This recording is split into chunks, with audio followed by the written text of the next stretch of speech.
Hello everybody and welcome back to another video. I was looking at the forecast for the next week and things look to be pretty quiet, especially on the severe weather front. We have some little thunderstorm risks here, but otherwise nothing really to know. Looking at our longer range models though, that's where we find an interesting discrepancy, and that's kind of what I want to focus on in this video about. So I'm going to be looking at a potential trough ejecting into the US basically next week. It should be next Tuesday roughly, be our time frame. It'd be Monday, Tuesday, and be Wednesday where this is having a really big impact. So I want to look at that, and I'll also get to that now. Here is what I'm looking at. This is on the GFS ensemble run. Now, on this channel, I'm not really looking at this model too often. This is the GFS ensemble. You have a lot of these called deterministic models here, so you might see me use, the GFS model here to, look at specifically one output of a model run. Also, the GFS is notorious for hurricanes in the Gulf, and you'll see things like that a lot. I often use the RAP model. Again, this is a deterministic model. It shows me one solution, one prediction, and that's it.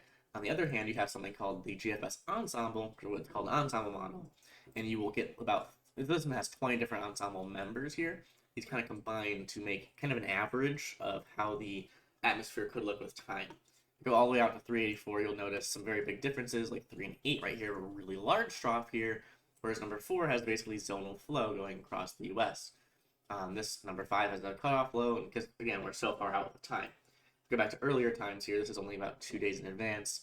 Obviously, these models are pretty much in agreement of a troughing over kind of the southern Ontario region of Canada and the Midwest in the United States.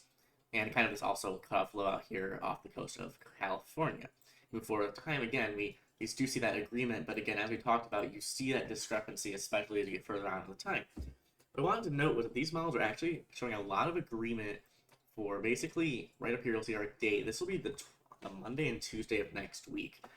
Let's look at our spaghetti plot here, and this is basically showing every single model run. These are different geopotential height contours, being, again, how you would see it on a model like the GFS deterministic, where you have, you'll have these different features here, right? Each of these is a geopotential height contour, an ISO height line here. You'll see each one of these along the flow. This is basically the same thing with the GFS ensemble here. When you look at the spaghetti plot, it's just they're a little more spread out, and you can see the more defined ones.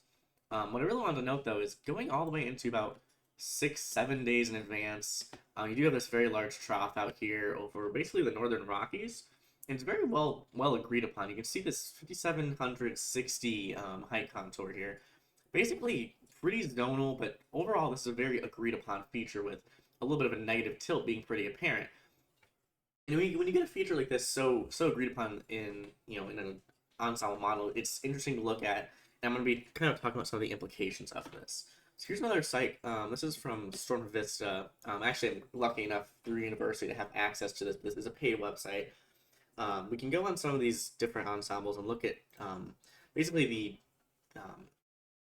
call it essentially the anomalies. This one we're looking at is 500 millibar height anomalies. So again, anomaly being a movement from the average, basically how far away are you from average. So if you imagine average being, I don't know, maybe 5,700 meters, something around there. This is basically showing which one is more above average than normal for the region or below average. You can see this large ridging over here in eastern Canada. That's a very large height anomalies in the positive, because again, Canada is usually pretty cold, usually pretty lower heights, lower pressure in the winter, especially as colder air aloft sinks further south. We're looking at the GFS ensemble, so the same thing we just saw on the College of DuPage website. And when you see these really well-defined anomalies, like right here, out here in basically the eastern Pacific off the coast of British Columbia, you can see again a very strong low negative height anomaly being indicating a low pressure trough. You also notice that we do start out with this pretty fair, I guess you could call it a probably negatively tilted at this point, but fairly neutral tilt, kind of this trough reaching its strongest point before eventually tilting off very negatively here. And this is what I really want to look at, is like this feature right here. You'll see as the models begin to agree a little bit less, you do get this trough ejection here. And if you infer some things, right, you can see some divergence here, kind of in the Nebraska, Iowa region. Obviously, specifics are very difficult to talk about so far in advance. But the idea here remains the same. We are seeing this large trough feature on the GFS ensemble, and with a negatively tilted ejection here on Monday. Not to mention, we also do have a little bit of ridging going on ahead of the trough, but it also depends on this shortwave here. This is being shown in the GFS, and that's some notes to make. Is GFS ensemble has a small shortwave out ahead of the flow. Have to keep that in mind. Because usually, I'm looking at more severe implications. That's typically what this channel focuses on. What you'd want to see for severe weather, especially some kind of event out here in the central Great Plains, basically just the Great Plains out here, Nebraska, Kansas. You want to see some ridging out ahead of a large trough. That's going to help you with your flow from the Gulf going northward. Because if you imagine, let me get a pen because I forgot to actually do that. But if you imagine you have your, let me get this up here. Always need this thing. Can't ever start a video without it.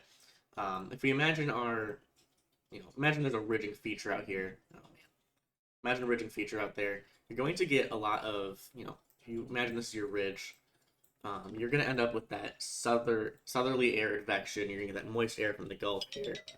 Excuse me, that's my alarm. Oh my goodness. Southerly air advection, warm air advection, moist air advection into regions where it wouldn't really be too expected in the kind of the winter time of the year. Because it's not really winter yet, but it is getting to that late fall. It's pretty cold, and you're not really getting much instability because of that. And then we get to Monday here again. You can see you do get that troughing. Could help with some more moist air advection as well. But the main thing is you want to see that strong ridge out ahead of it. That's our main notes for the GFS ensemble. I want to compare this to our other runs here. Let's go to the Euro now. Current model, America, and we will get the 500 millibar anomaly. If it loads. Again, we're going to be comparing all three models here because it is pretty important to look at different ensembles because certain models might have different biases. I know the GFS is often pretty progressive, meaning that its troughs end up getting a lot further than other models would expect. So here's our ensemble Euro, and it looks like could still be coming in. A little bit hard to tell here. A very similar look here to what our GFS had with that very strong trough out here. Again, unfortunately, this is probably the furthest this one will go. Let me actually change my which model run I'm looking at. That might be a better idea because I would like to get to, let's see, there we go, 2-0 UTC. It should be a little bit better. Is this the Euro? Yes, it is. Yeah. Let's go a little further out with this European run. And again, very similar story here. You see that small shortwave out here, kind of the American Southwest. Excuse me, this is still used this website a little bit. You see this small shortwave out here in the American Southwest. That will probably farm a little bit of surface low that could hurt your moisture, looking at potentials for weather setup in the future. Moving forward with time here again, you'll see right here, a pretty strong feature, very strong trough out here, very well agreed upon by the model. Before it does disintegrate a little bit, seems like agreement decreases a little bit here as this trough kind of loses its structure a little bit. You get that negatively tilted trough ejection out here, and again, you do still get that little bit of kind of divergent look right here. See the vectors moving with time, basically over this region again here. So we'll be keeping an eye on this as time goes on. I could also look at 850. Let's look at 850 millibar temperature anomalies. That's pure temperature. I'm not sure if they have it on here. I'll have to check that. Either way, this should probably work as well because again, this is mean. You also get to see some precipitation, which will help. Oh yeah, noticing a lot of precip out here. Probably a little bit of a surface low being able to form. Then here's that Monday trough ejection. A little bit tricky to tell here, but you do get a little of that like surface response. It looks like it's not even surface response in all fairness. So the black contour here is the mean sea level pressure. That is a surface response. The red lines are our 850 millibar temperatures, and the green is just how much precip we'll be looking at. So a little bit tricky to look at, all things considered, but you see some of that pretty large temperatures, probably a more unstable air mass being able to make its way up north. But that little shortwave we saw out here probably hurting our temperatures a little bit. And again, you have to take this a little bit of grain of salt. Not this entire country is not going to be getting all this precip. This is just a weird output because of the nature of an ensemble model. You're going to have discrepancies, especially with how far out we're looking. We're looking about a week in advance, which is a pretty long time for a usual model. A little bit difficult to see that agreement. Let's now look lastly at the CMC ensemble. So you got another ensemble run we can look at. Again, we'll look at North America and that 500 millibar height anomaly once again here. Once again, we do see that very strong agreement here of a strong, potent trough off the coast of British Columbia. Again, being that Canadian province right here, but also Washington State, Oregon State. This general region up here in the kind of the northern Cascade region. And then again, CMC here does not have nearly as strong of an agreement, a little less progressive than we had seen with the GFS and European models, and a little bit less intense on the general strength of this trough, it looks like. But again, a very similar story though with that natively tilted trough ejection. So definitely something to keep an eye on. Again, noticing though this short out ahead of it will probably be hurting any sphere potential. The dynamics for this, kinematics for this, being like your wind speeds, your directional, wind shear and all that, based on these ensembles look pretty good, just based on the general nature of a trough ejecting in this way, especially over this, Central Plains, kind of Iowa region here. But it's very iffy because of the moisture that would be assumed because of just this little shortwave out here. That's what I'm most concerned about with this setup. But I didn't want to just kind of mention this. It's a very little, quick little overview from all of our models. Let me see if I can find a moisture field. Let's do. This should be. Let me see, because we didn't get a moisture anomaly. That would be fantastic. I'm not super duper well versed in this site at the moment. Doesn't look like I can at least look at 2 meter dew point. Let's just do that. This will be ensemble dew point. So again, take it a little bit with a grain of salt because specifics like that get difficult. So notice here we do have this, moisture transport over Texas and Oklahoma, kind of as expected with that high pressure we had over the eastern U.S. And this is about the time when that shortwave comes in and does damage this a little bit. You still have a good moisture content pretty far northward. It's not super impressive. You can see it's in the 50 to 55 range from this model output. And again, that shortwave is probably what's really hurting this. So that's the main thing, right? If that shortwave is a lot weaker than intended, we could end up with a lot better moisture content over the region. And then you can see there, yeah, after that trough moves through, you do get that cold front feature, drier air moves through. And again, so far in advance, it's tricky to tell. But overall, moisture content seems to be limited with this setup, and something to keep in mind.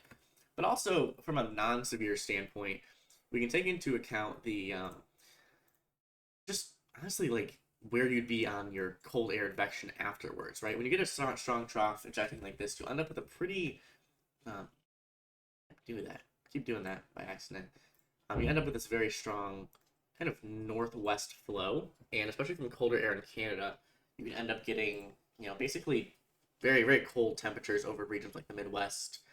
And basically on this trough, right, CMC model doesn't have as strong of an output here compared to as if we looked at, let's say, I don't know, the Euro or the GFS run. We could look back at the GFS run on this site even. When you have such a strong troughing feature like this, it's like a temperature again, yeah. There's that northwest flow idea, very cold air reaching its way down here. Even the GFS ensemble seems to actually continue this trough out here in the Midwest as well, bringing very cold air, basically to the Midwest, it looks like. Again, mean temperature, very cold air here, 850 millibars. This is freezing line here, freezing temperatures there.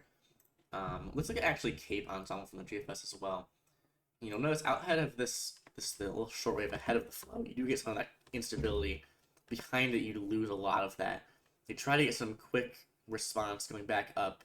You might be able to get some instability out here in like Missouri, but probably not where your kinematics are the strongest overall. So a little bit tricky, but we'll have to see how that really moves forward. This is the supercell composite anomaly here. Well, it's the probability of supercell composite. It looks like. Definitely, a little bit of a signal with some more unstable air being able to get pulled from the Gulf, but we'll have to see with how our kinematics play out. We could see a more south mode even too, but again, just tricky to tell with those specifics with this much time. So overall, again, this video just kind of wanted to highlight this trough. I'm gonna be keeping an eye on it. Might have a video later on about this setup. I did end up making a video on the last severe weather setup. That was, I believe it was Saturday, I believe. just didn't end up being super impressive. I don't believe we had a bunch of, just basically a scroll line. Went linear pretty quickly, if I remember correctly. I was storm chasing that day, so hey. So yeah, that's about it for this video. I hope you all appreciate it, and I will, hopefully have an update in the probably coming days, especially as models begin to really work with that shortwave. That's the main thing I'm paying attention to, is going to be this shortwave trough out here. A lot of the setup depends on the shortwave. So if this is less intense or even non-existent, which I probably pretty unlikely considering it's pretty intense out here, this shortwave is going to be our main feature to pay attention to before our main trough ejection. But anyway, that's it for this video. I thank you all for watching, and I hope you enjoy. I will see you all next time.